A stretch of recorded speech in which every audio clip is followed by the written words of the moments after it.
একজন পুরুষের রোজগারের উপর পর্যায়ক্রমে কার হক বেশি, স্ত্রী সন্তানের নাকি মা বাবা ভাই বোনের?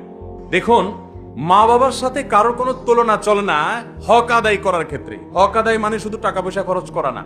আল্লাহ এবং তার রাসূল সাল্লাল্লাহু আলাইহি সাল্লামের পর সর্বোচ্চ শ্রদ্ধা পাওয়ার হকদার, সর্বোচ্চ ভালোবাসার হকদার কে? মা এবং বাবা। মা বাবার চাইতে বেশি ভালোবাসা পাওয়ার হকদার পৃথিবীতে আর কেউ, শ্রদ্ধার হকদার আর কেউ। কিন্তু অর্থ ব্যয় করার ব্যাপারটা একটু ভিন্ন।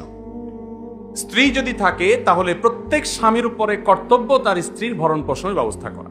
মা বাবার যদি টাকা পয়সার অভাব না থাকে, নিজেদের যা আছে সেটা দিয়ে তারা যদি চলতে পারেন, তাহলে শরীয়ত সন্তানের উপরে সন্তানের বাবা মার ভরণ পোষণ দেওয়াটাকে ফরজ করেনি। কথা কি বুঝতে পারছেন? কিন্তু মা বাবার প্রতি শ্রদ্ধা দেখানো, তাদের জন্য অর্থকড়ি নফল হিসাবেও খরচ করা, এটা আমৃত্যু, এমনকি মৃত্যুর পরেও করতে হবে, আজীবন করতে হবে, মৃত্যুর পরেও করতে হবে। স্ত্রীর সাথে তো যতদিন বৈবাহিক সম্পর্ক থাকে ততদিন, বৈবাহিক সম্পর্ক না থাকলে তখন আর তার ভরণ পোষণ আবশ্যক হবে না। অতএব এটা দেখে কেউ আবার এটা মনে করেন না যে ইসলাম কি মা বাবার উপর স্ত্রীকে অগ্রাধিকার দিয়েছে কিনা, মোটেই না।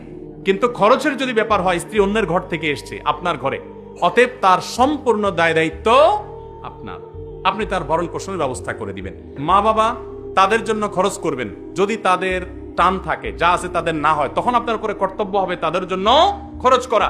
আপনি 10,000 টাকা ইনকাম করেছেন, মা বাবার কোনো ইনকাম সোর্স নাই, আপনি না দিলে তারা আর খেতে পাবে না, অন্য কোনো সন্তান নাই বা তারা দেয় না, তখন আপনি স্ত্রীর জন্য যদি 5,000 খরচ করেন, মা বাবার জন্য আপনাকে 5,000 খরচ করতে, 5,000ই খরচ করতে এমন কোনো কথা নেই, তাদের ভরণ পোষণের ব্যবস্থা করতে হবে। কথা কি বুঝতে পারছেন? তাহলে তাদের না থাকলে তখন আবশ্যক হবে, আর স্ত্রীর থাকুক আর না থাকুক, সর্বাবস্থায় স্ত্রীর ভরণ পোষণ স্বামীর উপরে কর্তব্য।